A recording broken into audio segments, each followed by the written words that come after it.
Et la madrilène, c'est Alexandre, j'espère que vous allez bien les gars. Pour ma part, je suis un petit peu malade, ou du moins un peu beaucoup, et je pense que d'ailleurs ça se voit vraiment à la caméra par rapport à mon délit de faciès, le fait que je sois fatigué, et bien évidemment que je parle un peu beaucoup avec le nez, mais ça va pas nous empêcher les amis d'être malades, de faire bien entendu l'analyse de l'avant-match de la 13e journée de Liga, qui verra s'opposer demain le Real Madrid, le grand club de la capitale, face à ce qu'on se considère d'habitude comme le 4e club de la capitale, le Rayo Vallecano, pour un derby madrilène aussi enflammé que piégeux. Le Rayo Vallecano qui est pour moi en tout cas depuis le début de saison un club qui se révèle comme étant plutôt intéressant, qui est la bonne surprise de la Liga, qui est quand même 6e aujourd'hui, qui a fait de très bons résultats contre de très belles équipes, même s'ils sont bien sûr par rapport à leur budget, leur effectif un peu irrégulier, avec un début de saison un peu catastrophique, mais on parlera un petit peu de ça tout à l'heure. Ils ont quand même réussi à redresser la barre pour se classer en haut du classement, qui montre quand même aujourd'hui une équipe qui est valeureuse, qui joue avec ses armes et qui a surtout beaucoup de potentiel, qu'il ne faut pas sous-estimer, sous peine bien évidemment de trébucher encore une fois à domicile. À domicile, on n'est pas forcément les meilleurs par rapport à l'extérieur en comparant nos résultats bien évidemment, mais un Real Madrid aujourd'hui qui doit quand même continuer sa marche en avant, continuer d'engranger de bons résultats et des points, surtout que ce week-end là sera très enflammé avec beaucoup de gros matchs, on en parle aujourd'hui. Mais avant de commencer la vidéo de l'avant-match, vous savez comme d'habitude qu'il s'agit notamment d'une vidéo sponsorisée par NetBet, qui est donc un site et surtout aussi une application mobile disponible sur iOS et Android de paris sportifs pour te permettre notamment de parier sur pas mal de sports mais aussi pas mal de compétitions, autant nationales que européennes que mondiales, pour te faire plaisir et éventuellement multiplier tes gains si t'es un joueur ou pas. Tu pourras d'ailleurs trouver dans la description un lien du site pour notamment pouvoir t'inscrire et bénéficier de 100 € de paris gratuits sur ton premier pari, du coup avec un dépôt à hauteur de 100 € maximum. Et de l'autre côté, tu auras aussi mon code Alexandre10 pour bénéficier de 10 € de free bet sans dépôt, pour pourquoi pas jouer sans ton propre argent et après pourquoi pas te faire plaisir par la suite. Je te reparle des cotes les plus intéressantes du match entre le Real Madrid et le Rayo Vallecano à la fin de la vidéo, et bien évidemment mon pronostic et tout ça. Pour commencer à parler bien sûr en plus en détail du Rayo Vallecano, voici bien évidemment le classement de la Liga, et notamment le Rayo Vallecano qui se classe 6e de Liga avec notamment 12 matchs joués, donc un match de plus que nous, mais qui compte quand même déjà 20 points au classement, ce qui est quand même plutôt intéressant pour une équipe comme ça qui de base ne doit pas forcément jouer le haut du tableau mais plutôt le ventre mou et déjà surtout se sauver pour la saison prochaine. On a une équipe du Rayo Vallecano qui compte 6 victoires, 2 nuls et 4 défaites, avec notamment 18 buts marqués en 12 matchs, donc forcément plus d'un but marqué par match joué, et notamment une attaque qui est aussi prolifique que des équipes comme le FC Séville, une équipe aussi prolifique que l'Atlético Madrid, que Betis Séville, que le FC Valence ou des clubs comme ça. Ils ont marqué même plus de buts que le FC Barcelone. Preuve en est qu'en tout cas, peu importe les adversaires, c'est une équipe qui est très tournée vers l'offensive, qui va en tout cas jouer crânement sa chance, avec des joueurs d'expérience comme Falcao notamment, qui a fait un retour tonitruant en Liga auprès du Rayo Vallecano, qui s'est montré déjà décisif comme le week-end dernier contre le FC Barcelone, mais surtout aussi une équipe du Rayo Vallecano qui ne propose en tout cas pas de complexe pour attaquer sur les côtés, qui coulisse très bien, qui se projette très vite vers l'avant, qui peut autant à des moments jouer un petit peu la possession que faire le dos rond pour jouer en contre. C'est une équipe qui vraiment pour moi a la fougue nécessaire pour viser les plus hautes places du classement, et qui peut, peut-être pas forcément sur la durée, mais pour l'instant créer la surprise comme ils le sont en train de le faire. Une équipe aussi qui a encaissé tout comme nous 12 buts par match, donc forcément ils en ont encaissé un par match par rapport aux 12 journées de Liga qu'ils ont fait, donc une équipe qui encaisse plutôt pas mal, qui du moins qui encaisse le minimum syndical, mais forcément qui compense ça par le fait qu'ils sont une attaque en verve et qui marque beaucoup de buts. Donc forcément si ton attaque marque plus de buts que le fait que tu encaisses de buts, bah forcément tu vas pouvoir que gagner des points et forcément gagner des matchs et enchaîner sur une bonne spirale positive et gagner de la confiance. Et quand je parlais notamment des résultats un peu irréguliers, c'est parce qu'en fait le Rayo Vallecano au tout début de saison, ils ont enchaîné avec 2 défaites consécutives contre Séville 3-0 à l'extérieur plus un carton rouge pour eux, une défaite derrière contre la Real Sociedad 1-0, donc déjà 2 défaites contre 2 mastodontes de Liga, ce qui est quand même plutôt pas mal, on va dire c'est quand même plutôt normal, c'était un petit peu ce qu'on prédisait tous en début de saison. Quand tu voyais le Rayo Vallecano monter en Liga, bah, tu t'attendais pas forcément à ce qu'ils fassent de très bons résultats contre les meilleures équipes de Liga dès le début, mais après ça ils se sont quand même bien rattrapés, avec un 4-0 contre Grenade, 1-1 contre Levante, du coup ils ont retrébuché un petit peu derrière, 3-0 contre Retafe dans un derby madrilène contre la 3e équipe de Liga, enfin madrilène normalement, et qui aujourd'hui coule vraiment à flot en étant dernier du classement. On a eu aussi derrière une belle victoire 2-1 à San Mamés du coup contre Bilbao, ce qui est quand même plutôt pas mal à l'extérieur, puis 3-1 à domicile contre Cadiz, puis malheureusement une défaite à Osasuna à l'extérieur juste après, mais après une victoire contre Elche, puis une défaite encore contre le Betis 3-2 qui sont juste devant eux au classement, et après derrière ça une belle victoire contre le Barça. Donc une équipe du Rayo Vallecano qui mine de rien arrive autant à domicile qu'à l'extérieur à faire de très bons résultats, même s'ils sont un peu imprévisibles, pas forcément très constants, mais qui sont capables du meilleur comme du pire, d'où le fait qu'ils sont vraiment pas à sous-estimer en venant chez nous. Et puis comme je le répète, ils ont quand même des joueurs d'expérience comme Trejo, comme Falcao, etc. qui peuvent faire mal, extrêmement mal, et surtout Falcao on le connaît, nez. Il lui faut une seule occasion, son coup de pied arrêté, ça peut être un coup franc, un penalty, un corner où il va mettre un but de la tête comme d'habitude, une action où avec son expérience il peut marquer sur une frappe en pivot, etc. ou se la régaler comme il l'a fait contre le Barça. C'est un tueur dans l'âme, donc forcément ce mec là, si on lui laisse le moindre espace et la moindre occasion de tirer, il peut potentiellement nous marquer un but et nous foutre dans la merde dès le début du match. Donc attention, avec bien sûr Alaba et Militao qui auront fort à faire pour marquer bien évidemment Falcao.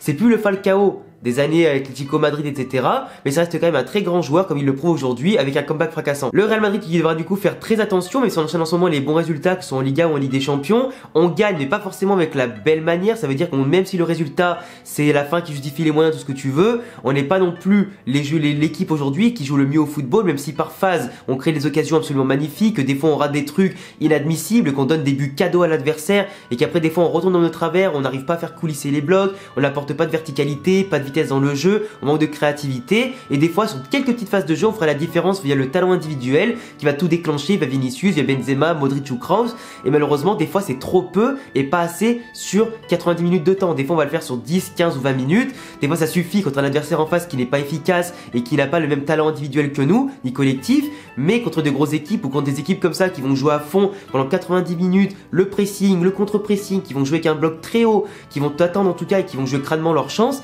et qui vont pas te laisser respirer un seul instant, faudra pas en tout cas commencer à bégayer et il va falloir vraiment être efficace, apporter de la vitesse, de la créativité et de la verticalité si on veut passer outre le piège du Rayo Vallecano qui vient chez nous pour gagner et pas pour perdre ni pour défendre. Parce que là le Rayo Vallecano ils vont pas faire une Osasuna à foutre le rideau défensif sur 3 lignes, tu vois. Là ça va vraiment être le Rayo Vallecano qui certes à un moment donné va faire le dos rond pour jouer avec leurs propres moyens techniques, mais eux ils vont aussi nous presser de très haut, aller nous chercher et jouer l'attaque à fond. Eux c'est pas dans leur mentalité de défendre, eux ça a toujours été historiquement une équipe madrilène qui attaque beaucoup, quitte à prendre des buts, ils veulent après en marquer plus. Sachant que là côté Real Madrid on a toujours notamment Rodrigo qui s'est blessé, qui est encore blessé, qui reviendra après la trêve, pareil pour Valverde normalement si je dis pas de bêtises, Benzema en ce moment qui certes fait des gros matchs, qui marque des buts etc, mais qui commence vraiment à fatiguer. En plus de ça il a encore été convoqué avec l'équipe de France, donc il va sûrement jouer encore 90 minutes avec eux, au moins le match pour qu'il soit qualifié définitivement pour le mondial 2022. Après sûrement que Deschamps fera un petit peu tourner pour un petit peu j'allais dire gérer les efforts et les doser les temps de jeu, mais pour l'instant Benzema on le voit il est éreinté, c'est lui-même qui a demandé le changement encore au dernier match contre le Shakhtar,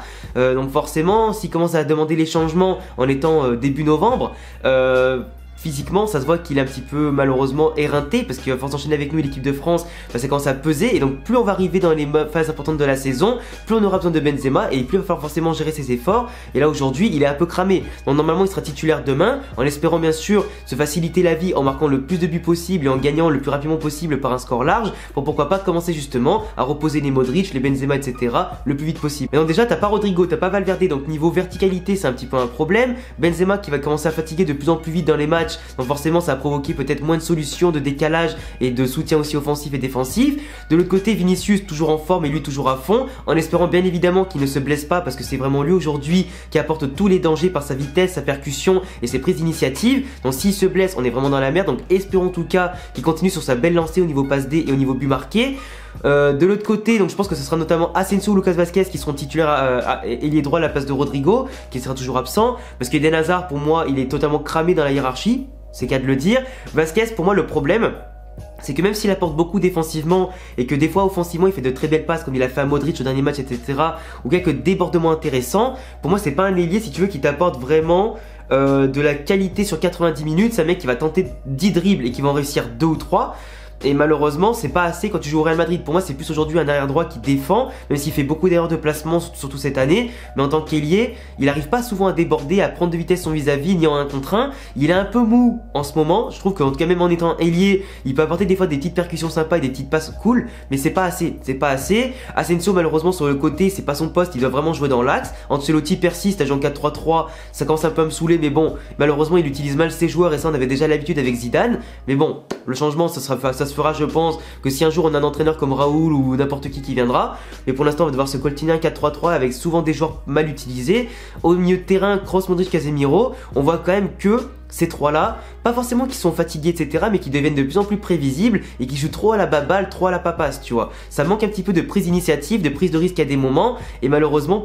pour des équipes des fois un petit peu hargneuses comme le Rayo Vallecano, comme on l'a vu contre le Shakhtar au match retour, dès qu'il y a un peu de pressing, du contre-pressing, des fois c'est un petit peu mou, ça manque de créativité et de verticalité qu'on a plus avec un Valverde qui va casser les lignes ballon-pied par sa vitesse et sa percussion, et il va apporter le danger aussi et le surnombre en attaque, mais avec Modric et Kroos aujourd'hui, même si le jeu est contrôlé dans les temps forts, les temps faibles, bah ça manque un petit peu de prise d'initiative et c'est un petit peu dommage, surtout quand t'as Casemiro qui récupère moins de ballons qu'avant et surtout qui fait beaucoup de fautes bêtes et c'est un petit peu dommage, Par contre après en défense, bah toujours masterclass, Ferland Mendy, Carvajal qui reviennent bien de blessures, qui montrent qu'ils ont le rythme et qui font de très belles choses, même si Carvajal contre le Shakhtar a vraiment pris l'eau contre un vis-à-vis qui le prenait de vitesse dans son dos, qui lui donnait beaucoup de mal en tout cas au marquage et c'est pour ça aussi d'ailleurs qu'il est sorti assez tôt par rapport à son rythme aussi par rapport à ça, pour un Nacho qui était peut-être plus solide derrière à ce moment-là et qui montait un peu moins, mais Carvajal aujourd'hui a besoin de reprendre le rythme et surtout de se frotter aux meilleurs joueurs s'il veut vraiment commencer à reprendre le rythme. Contre le Rayo Vallecano, il n'y a pas forcément les meilleurs, mais ça va lui permettre en tout cas de reprendre un peu de la confiance avant pourquoi pas d'être appelé en sélection par Luis Enrique pendant la trêve. Après Alaba, Militao, rien à dire, ils auront vraiment à marquer pour l'instant Falcao. De l'autre côté Mendy, il sait quoi faire et Courtois aussi dans les cages, il sait quoi faire. Par rapport aux cotes les plus intéressantes, on a notamment le Real Madrid à 1,32. Je pense que le Real Madrid à domicile aujourd'hui, dans la spirale positive qu'on a et le fait qu'on va prendre ce derby au sérieux, je pense que la victoire est quasi obligatoire. Surtout que Séville va affronter le Betis Séville dans un derby andalou assez endiablé, que tu as aussi le Barça contre le Celta de Vigo, tu as aussi Atlético Madrid contre Valence. Donc c'est vraiment un match, un week-end aujourd'hui où il faut prendre des points, profiter potentiellement des faux pas des concurrents.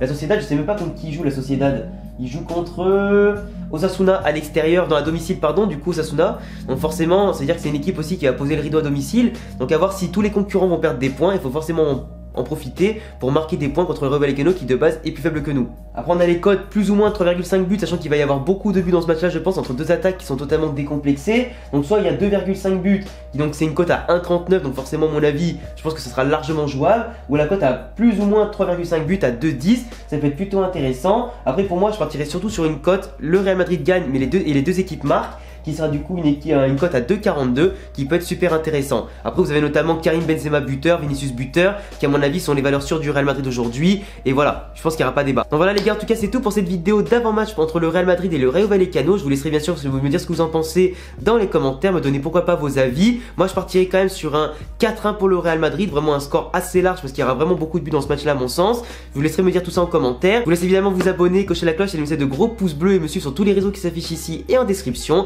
Pas rater les prochaines vidéos et si vous kiffez le Real Madrid, passez une excellente journée et à demain. Ciao les gars.